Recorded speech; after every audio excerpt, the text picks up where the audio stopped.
Assalamualaikum warahmatullahi wabarakatuh. Semoga semuanya dalam keadaan sehat. Kita ketemu lagi dalam mata kuliah kalkulus diferensial dengan materi diskusi adalah urutan dan interval pada R. Yang pertama kita definisikan tentang urutan. Kalau kita punya 3 bilangan real yaitu A, B, C, maka yang dimaksud dengan A kurang dari B yang ditulis seperti ini adalah kalau B dikurangi A itu positif. A kurang dari B bisa dibaca atau dituliskan juga dengan B lebih dari A. Kemudian A kurang dari atau sama dengan B kalau B dikurangi A kurang dari sama dengan 0. Kalau apa? B dikurangi A sama dengan 0 atau B dikurangi A lebih dari 0. A kurang dari B kurang dari C kalau A kurang dari B dan B kurang dari C. Begitu juga kalau hubungannya kurang dari atau sama dengan A kurang dari atau sama dengan B kurang dari C kalau A kurang dari sama dengan B dan B kurang dari C. Begitu juga kombinasi antara kurang dari sama dengan dan kurang dari itu bisa ditempatkan di yang kedua atau keduanya juga sama-sama kurang dari, atau yang kedua kurang dari sama dengan, yang pertama kurang dari, dan seterusnya. Kemudian aksioma urutan. Kalau A bilangan real, maka hanya satu dari pernyataan ini benar. Jadi mungkin A-nya sama dengan 0, atau kalau tidak demikian, A-nya yang lebih dari 0, atau mungkin negatifnya yang lebih dari 0. Aksioma yang trikotomi yang pertama. Kalau A lebih dari 0 dan B lebih dari 0, maka jumlahannya juga lebih dari 0. Bisa kita katakan dengan kalimat yang lain, jumlahan dari bilangan positif merupakan bilangan positif. Kemudian kalau A lebih dari 0 dan B lebih dari 0, maka perkalian A dan B juga lebih dari 0. Perkalian dua bilangan real yang positif merupakan bilangan real yang positif. Kemudian dari definisi itu kita punya sifat urutan pada R. Yang pertama kita punya sifat transitif. Jadi kalau A itu lebih dari B, B lebih dari C, maka A lebih dari B. Kemudian kalau kita punya A lebih dari B, masing-masing kita tambahkan dengan bilangan real sebarang, maka urutannya tetap, yaitu A ditambah C tetap lebih dari B ditambah C. Kalau A lebih dari B dan C lebih dari D, maka A ditambah C lebih dari B ditambah D.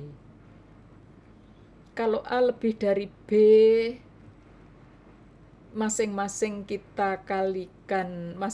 ruas kita kalikan dengan bilangan real C yang lebih dari 0, maka urutannya tetap, yaitu A kali C lebih dari B kali C. Kalau kita kalikan dengan bilangan real C yang kurang dari 0, maka urutannya berubah. Jadi jika A lebih dari B, maka AC kurang dari BC. Kalau C-nya kurang dari 0. Jika A lebih dari 0, maka 1/A juga lebih dari 0. Kalau A kurang dari 0, maka 1/A juga kurang dari 0. Kalau A lebih dari sama dengan B dan B lebih dari sama dengan A, maka A sama dengan B.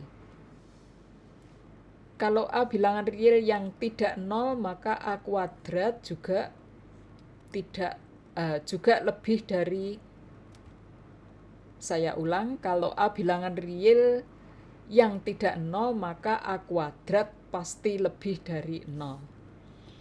Kalau A lebih dari 0, A kali B lebih dari 0, maka salah satu pernyataan ini yang benar.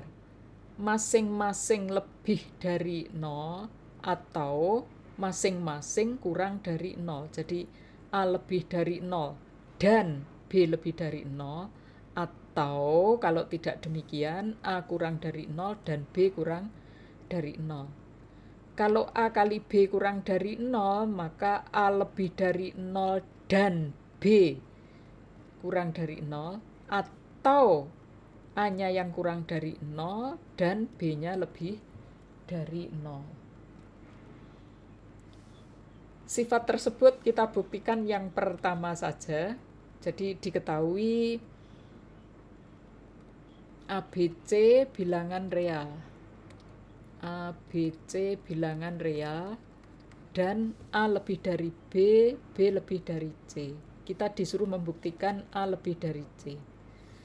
Apa yang harus kita buktikan? A lebih dari C itu adalah A dikurangi C lebih dari 0. Nah, dari yang diketahui A lebih dari B itu artinya adalah A dikurangi B lebih dari 0, B lebih dari C artinya adalah B dikurangi C lebih dari 0. Kemudian kita gunakan sifat trikotomi tadi. Kalau kita punya bilangan yang masing-masing lebih dari 0, misalnya XY lebih dari 0, Y-nya lebih dari 0, maka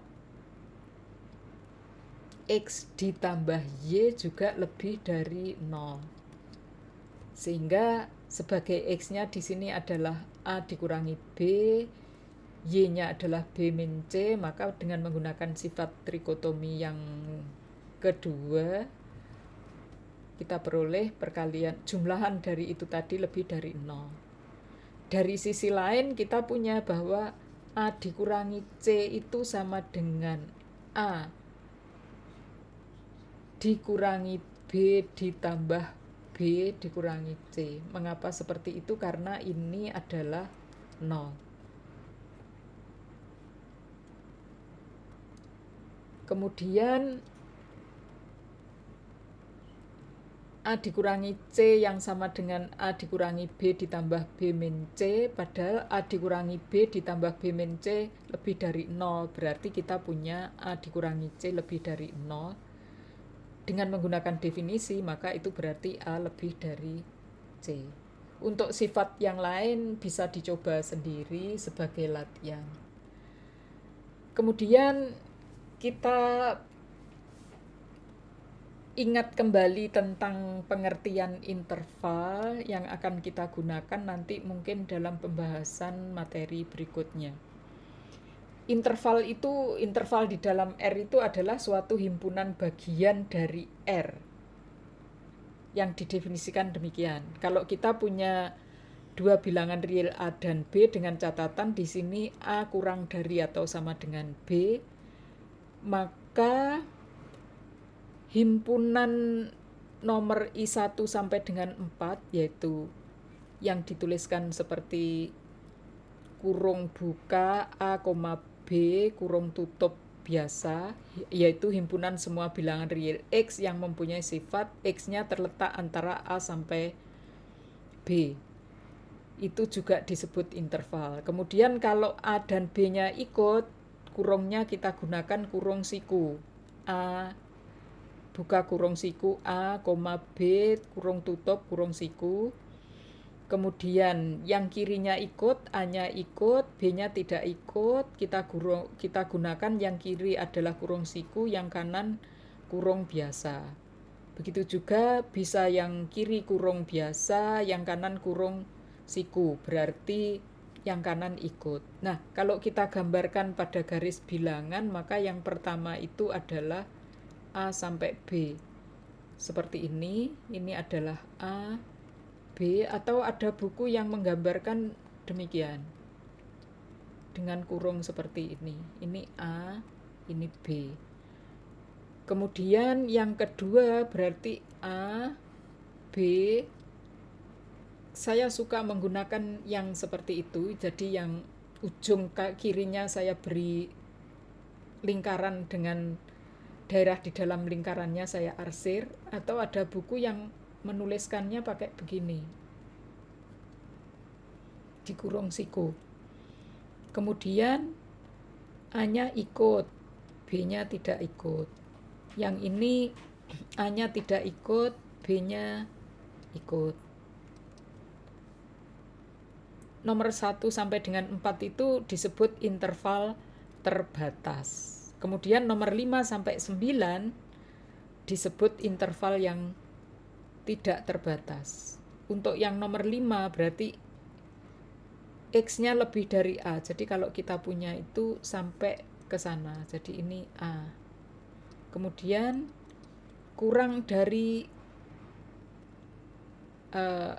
lebih dari atau sama dengan A, berarti A-nya ikut ke sana. Kurang dari A berarti ke kiri, A-nya tidak ikut. Yang ini A, ini ke kiri. Yang ini kurang dari sama dengan A, berarti A-nya ikut ke kiri. R berarti yang terakhir itu adalah begini. Jadi kita punya 9 himpunan yang disebut masing-masing disebut interval. Dengan kata lain, kalau kita punya interval, ada berapa bentuk interval pada R? Ada 9. Nah, sekarang kalau kita mengambil A-nya sama dengan B, misalnya A sama dengan B sama dengan 2, maka interval A sampai dengan B berarti kan sama dengan A sampai dengan A, atau sama dengan B sampai dengan B, atau sama dengan 2 sampai dengan 2. Berarti merupakan himpunan yang anggotanya satu titik saja, yaitu titik 2. Jadi himpunan yang anggotanya satu titik saja, misalnya 2, juga merupakan interval. Interval yang mana? Interval jenis yang kedua. Kemudian kalau A-nya sama dengan B, interval yang pertama, jadi A sampai A sama dengan A sampai B, berarti A sampai A sama dengan B sampai B. Himpunan titik-titik yang terletak di antara B sampai B itu tidak ada, sehingga yang ini sama dengan himpunan kosong. Jadi kita punya bahwa interval yang hanya mempunyai satu titik itu adalah jenis yang kedua, itu ada bentuk yang seperti itu. Interval yang tidak punya anggota adalah bentuk yang pertama. Salah satu contoh interval bentuk yang pertama itu adalah himpunan kosong, yaitu terjadi kalau ujung kiri dan kanannya sama. Nah, sekarang kalau kita punya gabungan dua interval, 2 sampai 3 digabung 5 sampai 6. Apakah ini merupakan interval? Yang ini tidak masuk pada himpunan 1 sampai 9. Jadi yang ini bukan interval. Kalau irisannya menghasilkan himpunan kosong, jadi merupakan bentuk dari interval yang pertama kalau ujung kiri dan ujung kanannya sama. Itu interval yang nanti akan kita gunakan dalam menuliskan himpunan yang lebih sederhana. Kita akhiri sampai di sini, sampai ketemu di materi berikutnya.